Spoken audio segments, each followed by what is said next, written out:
Well, welcome to the One Thing podcast, where we all get to usher in the new age of humanity, as we call it, Homo Spiritus, by practicing dancing with the one thing that individuals, communities, and countries have yet to try en masse. That one thing is the connection to the higher self part of our true self anatomy that people call by various different names. Our prime directive above all else is to make and constantly return to top connection day in and day out, moment in and moment out, as our first step in dealing with life problems and societal problems, rather than viewing these problems as things we can solve separately from the one thing. And in this episode, we're going to be exploring key differences between divine and animal, masculine and feminine consciousness in all of us, because as we see it, the shift from confusion to clarity about these distinctions is only possible through connection with Tat. Agreed. Couldn't agree more. So we thought we'd just do a quick little setup and talk about the animal consciousness on the one hand and then the divine consciousness on the other hand so that we can more easily weave it together. So in talking about the animal consciousness, this is the human being in raw, animal form, disconnected from the field or higher intelligence or the universe or the quantum field. This is, or I like to use the word divinity. That may not work for you, but those are all the same thing in this conversation, right? So, and that disconnected part of ourselves, that's a mind thinking it can go it alone. We've been doing that for eons and we're coming up short. So this is why we're, calling you into this conversation as in consideration of trying it a different way on a regular basis. So the mind that's disconnected, the human mind that's disconnected, is always kind of operating and coming from fear. It's a fear-based stance and it's survival-based living. So everything is about scratching and clawing and, trying to just cover the bare necessities. Even if you have a lot, there's always that feeling of just barely keeping up kind of thing. This is the lower human mind. This is our ego mind. This is our disconnected mind. This is disconnected from the intelligence of the universe is what I mean by that. It's over identifying with our physical and physiological selves and the drives that, the cravings and the demands of that, if we give into every single desire of the physical self, we find ourselves way out of balance, right? So these are also impulses of emotion that are unchecked and take us down into what do you call quicksand, right? There's a difference between having like feeling and having an emotion, and so it's just important to know how this balance lives in you, so you can make decisions if you want to have if you want to have different choices, a different way of thriving in your life. So to be clear, bottom line, nutshell version, the animal self is our humanity disconnected from our divinity. There's nothing wrong with our humanity. Our humanity is a divine vehicle. It's an instrument for all of these things that we're hoping will unfold as we go forward in the new earth. But disconnected, humanity disconnected from divinity is, it doesn't work. Yeah. Right. Does not work well. It actually works in usually quite destructive ways. And in contrast, what we're calling divine consciousness is Tat connected consciousness, in contrast to Tat disconnected consciousness, which we're calling human animal.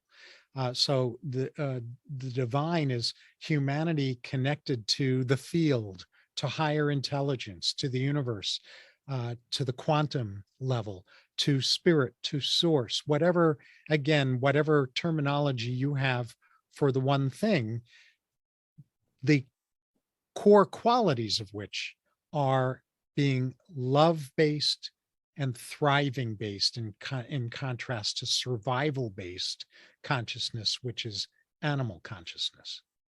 Right, right. A feeling of being resourced from that which is beyond our small little circle of life, right?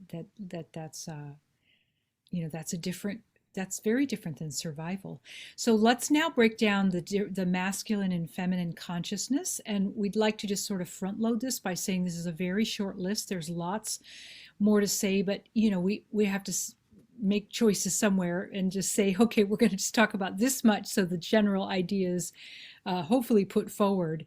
And this consciousness is in all of us. So in this case, we're not talking about masculine, feminine as it relates to man, woman. We're talking about the qualities and the temperaments and the characteristics of masculine energy and feminine energy, or masculine consciousness and feminine consciousness that lives in all of us. Yes, women might tip her scales in a little bit more for feminine consciousness and vice versa in men, but not always. We all know lots of women who are very masculine in nature and lots of men who are very feminine in nature. So we're just, trying to give you a flavor of the spectrum here. So the feminine essence, the essence of consciousness and the essence of being is stillness opposed to activity. So everything is in opposite to the other, right? We only can know a thing in next to something else, or in contrast to something else, or in relationship to something else. So in general, the feminine energy is about stillness. I mean, a womb space is a dark void, a mysterious void of emptiness and stillness until there's something that happens in there. And that we call that creation, right? This is also inner focused, the feminine essence. It's a broader awareness as opposed to a single focus. And it's all inclusive. It's nurturance, and it's an embracing form of love. So it's an expanded way of including all of life. And this energy is coming into the collective more and more. A lot of people call it, the feminine rising, or any number of words like that. But we haven't had that balance in quite a while. It's been more masculine dominant. So if you are lacking in a feminine essence in yourself, practice stillness, practice inclusivity, practice allowing all of life to just be there, and maybe nurture first yourself and then the life around you. And that will teach you, just the act of doing that will teach you the essence of the feminine energy, the feminine consciousness. And in terms of masculine essence, masculine consciousness in all of us, and again, as we're going through this, keep in mind, we are distinguishing between animal forms of feminine and masculine consciousness in all of us, and higher divine expressions of feminine and masculine consciousness in all of us. So masculine essence is focused on activity in contrast to feminine consciousness, stillness, outer in contrast to inner, directness, and single focusedness in contrast to broad awareness and all inclusiveness, and love as expansion and growth in contrast to nurturing and embracing as the form of love.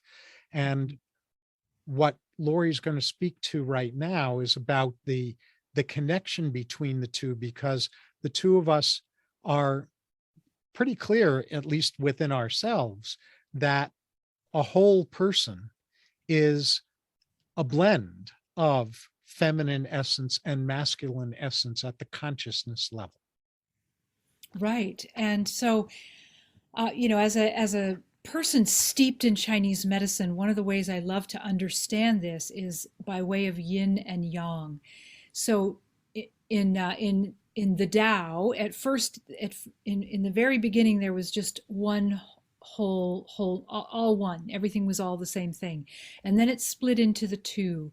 And that's what is called the yin and the yang, with these various different qualities. And they're designed to complement each other. They actually cannot exist without the other because they are part of the same whole, right? So there's no way of either one of them to be in a state without the other, without the counterbalance or the riffing off of, or the understanding self because of the other.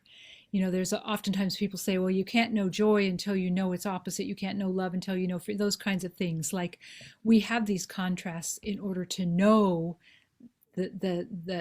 each of the sides of the coin, even though it's one coin, and that's all just one thing to spend, or one bit of wholeness.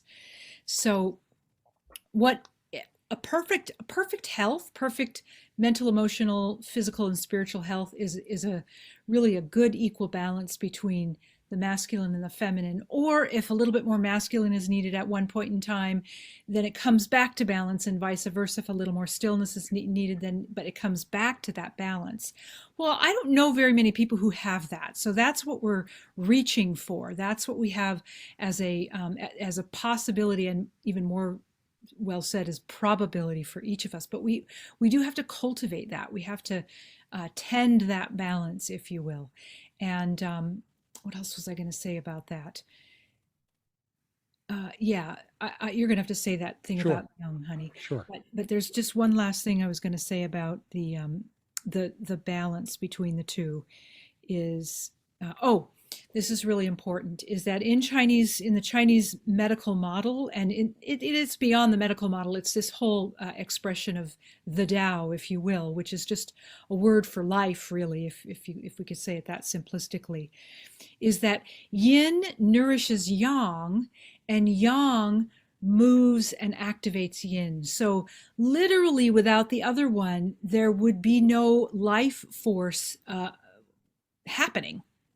So I'll leave it at Yes. that. Yeah. And this, what Lori just described in psychological terms, is what Carl Jung, an early, profoundly influential psychologist, called the syzygy. And I'll spell that in case any of you want to look it up. It's SYGY, no, sorry, SYZYGY, syzygy. And what Carl Jung called the syzygy is the inner marriage of the divine masculine and feminine inside of each of us. And it's that interplay, it's that back and forth, it's that collaboration inwardly that not only creates internal authenticity and harmony, but that lays the necessary groundwork for being able to collaborate outwardly with others. Yeah. One more thing I'll say on that. Because of this intermarriage, so to speak, that you just said. This is the alpha and the omega. This is, as I said, the yin and the yang. This is light and love, light being of masculine essence and love being of feminine essence. So again, we talk about these terms all the time, but we don't really maybe take the time to think about what it actually means. Maybe you've taken the time to think about what it actually means, but then what does that mean to you? What does that mean to each of us in our own hearts and in our own minds and in our lives? Yes. So, with that framing around what we mean by the distinction between divine and animal, and what we mean by the distinction between feminine and masculine consciousness in all of us, we want to do some unpacking. And so, we're going to start with the animal masculine form of consciousness, which is the masculine consciousness that misuses power as abuse and exclusion. Uh, uh, Both masculine and feminine consciousness have entitlement issues, but the form that entitlement takes is different between masculine and feminine, as you'll hear when Lori talks about the feminine animal consciousness. So masculine entitlement is arrogance and taking whatever you want that's there for the taking. And it's enslavement systems and enslaved individuals. It's a twisted version of power over, having power over others. Right. And it's worth noting that this masculine consciousness, this is disconnected from the source of life. The consciousness, any consciousness, whether it has the masculine leaning or the feminine leaning, connected to life would never act in these ways. This is why we're so passionate about these conversations, because stepping our game up into these levels of consciousness is the first place to start to change the world for the better. So let's talk about the ways that the feminine um, misuses power when that person or that energy's mind, human mind, is disconnected from the divine mind, or disconnected from the field of which is the unified field that is the fabric of love, right? The feminine essence tends to abdicate power. So this has been an interesting out of balance problem that we've had for quite a while.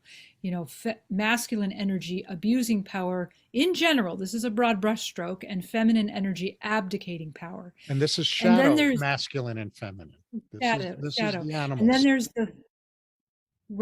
the feminine who's abdicating, who says, well, wait a minute, I don't want to abdicate. And then oftentimes, because she doesn't know any better, all she's seen is the use of masculine energy in terms of power, and it's more abusive than not. Of course, there's a spectrum with that.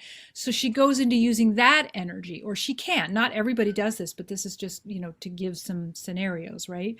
So then there's this tug of war between abusing power and abdicating power. The other thing the feminine essence does in the disconnected state is she indulges being a victim. Has the feminine been a victim in the face of the masculine for a long time? Yes, but there's also plenty of examples of feminine humans that have stayed connected to the source of life and did not need to wallow in or indulge in victimization. In fact, she ended up being quite powerful, whether she was powerful in a quiet way or a medium way or a more outspoken way. But when staying connected to the source of life, the power is unmistakable, and it's moving power. It's power that we all want to see in ourselves and others. The version of entitlement for the feminine is expecting something for nothing and going to lengths of being manipulative in order to get it. We see that all the time. It's depicted in movies and books, and the sly woman who's manipulative in order to get what she wants, right? And this is a twisted version of power. Just like the twisted version of masculine being power over, this is a twisted version of power which misuses seduction in order to get what she wants. Right. So you can probably imagine what happens when you combine masculine misuse of power and feminine misuse of power. The Ugly. it's very ugly, and that dance between the animal masculine consciousness and the feminine animal consciousness is what keeps reinforcing scarcity, not enoughness. And this kind of I have to get for me, even if it means you having less. That notion of scarcity, the notion that there isn't enough, is a complete violation or delusion of and distortion of the principle spiritually of there being an overflow of energy available for all of us. Mm-hmm. And this kind of scarcity and not enoughness dance, this is what humanity has been living with, adapting to, and tolerating for centuries. Are there specific individuals who have not done that? Of course. But in terms of broad brushstrokes, these are the dynamics that humanity has been living with, adapting to, and tolerating, and I should say maladapting to and tolerating for centuries. And we have no future if we keep doing this, if we keep operating from animal, masculine, and feminine, um, because the newly emerging version of that shadow expression of masculine and feminine is what Lori and I have been referring to throughout these podcast episodes as homo machina, the replacement, the arrogance that says we're smarter than the source of wisdom, the source of love, the source of life. We're smarter than the one thing, rather than we are conduits who bring the love and wisdom of the one thing and the power of the one thing into physical manifestation, physical form. Well said. Yeah. So, and this is the type of energy that David was just referencing, that hacks and fracks the earth and tears the earth, to shreds, so that we don't have 7 years forward for the life that will be coming after us. That isn't Seven what generations, you mean? generations. Yeah, that isn't what a mind connected to the source of all life would do. It wouldn't do it at all. There would be a completely different reciprocal exchange with the energy of life in order for all things to be provided for. So, so now let's talk just briefly about what it means to co-create with the one thing. So that means whatever you call source or spirit or the divine or God, or whatever that word is that you reference, the one thing, the source of all life. You're in a conscious, um, constantly cultivated co-creational exchange with this energy.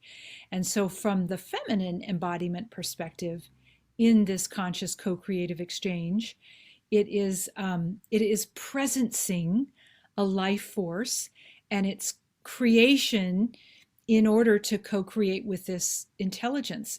Creation obviously means a baby, literally, because that's what women, those who choose to, do. But the metaphor for the womb is, and men have this too. Men don't have a uterus, but all of us have a co-creative, heart womb space, so to speak, that actually mirrors our higher presence capacity to create worlds, right? So we're not just talking about creating parking spaces, no offense to parking spaces and that kind of thing. We're talking about what does the source of life want to have created through me? And we all have our puzzle piece, and lots of people are scurrying around trying to figure that out, but literally that requires some stillness and some muscle building around being in uh, conscious creative experiences, so that you can feel what it feels like for that energy to move through you and make something different or new, that make something that needs to be made for whatever the circumstances are. Yes.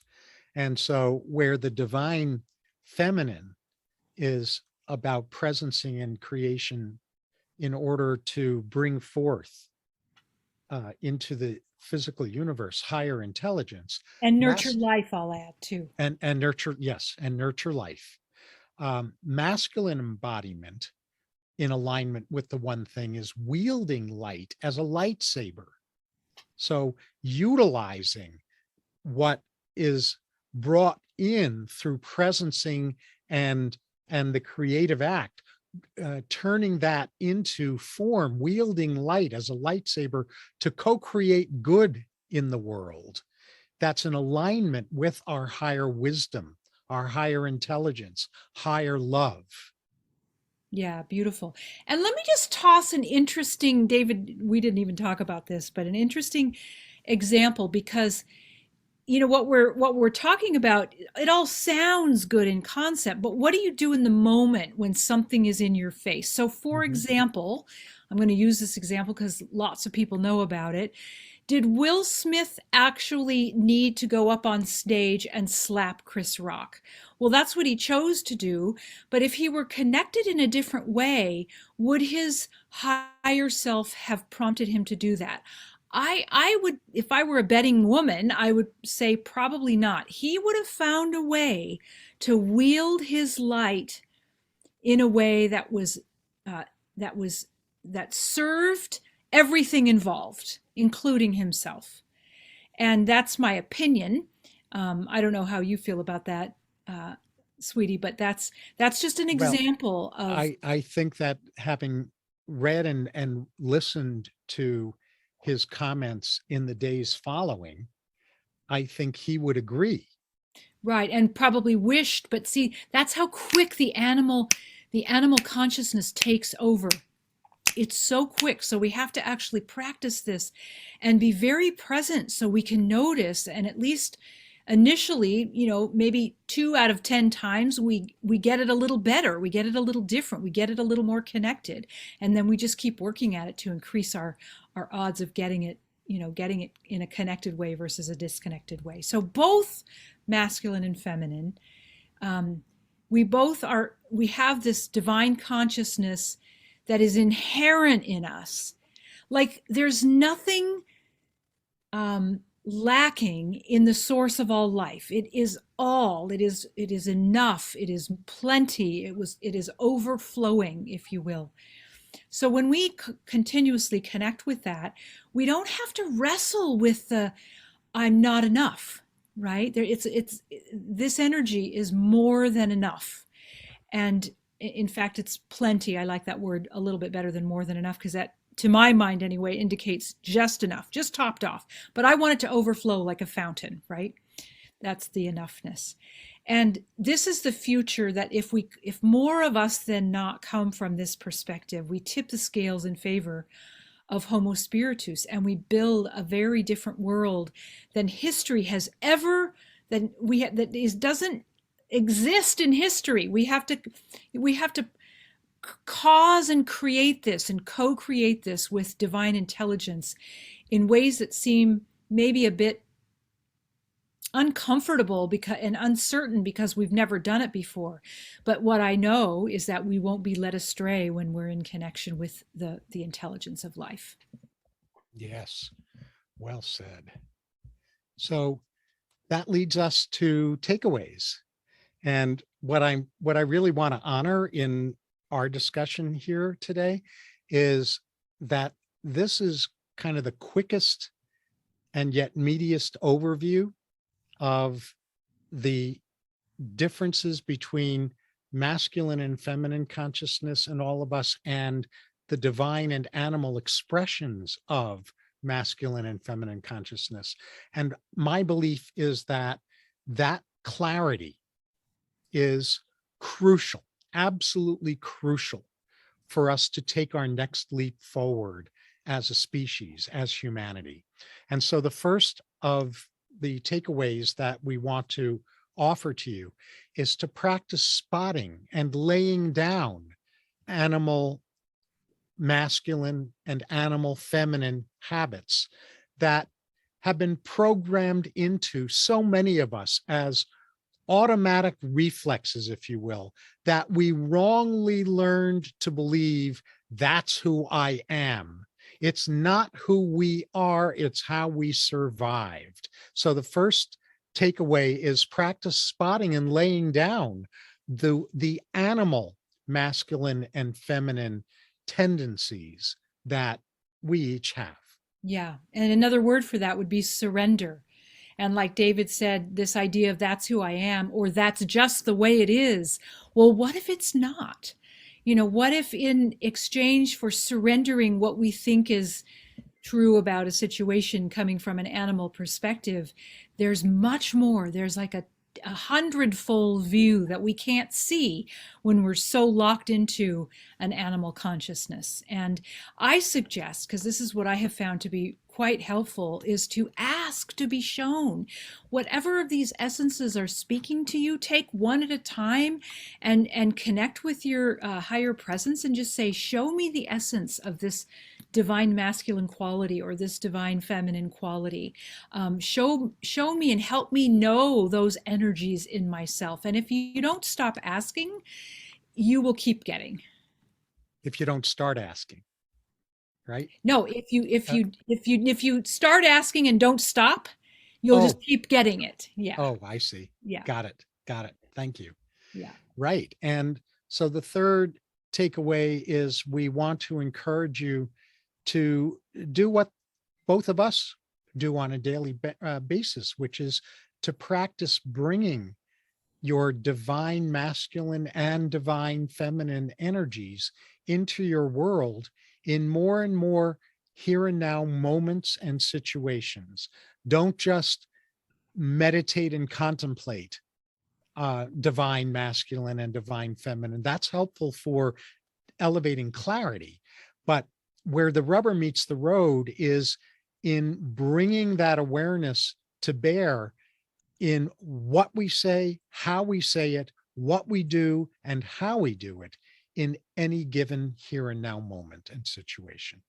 Yeah, beautiful. Exactly. And it's okay to practice, and it's a trial and error. It doesn't have to be. In fact, it won't We'll be. do it imperfectly. It's inevitable. Yeah, right. Exactly. So, on that happy note, I would just want to say thank you for being in this conversation with us. And our next episode is a particular topic that is just, I just can't even tell you how much I adore it, which is called the Beauty Way. And this is Divine Mother, or the feminine face of the source of life, whatever word you want to put to it. It's her teaching about being in the world. And so until next time, remember to dance with your better half, the one thing, so you can keep living more and more fully as Homo Spiritus.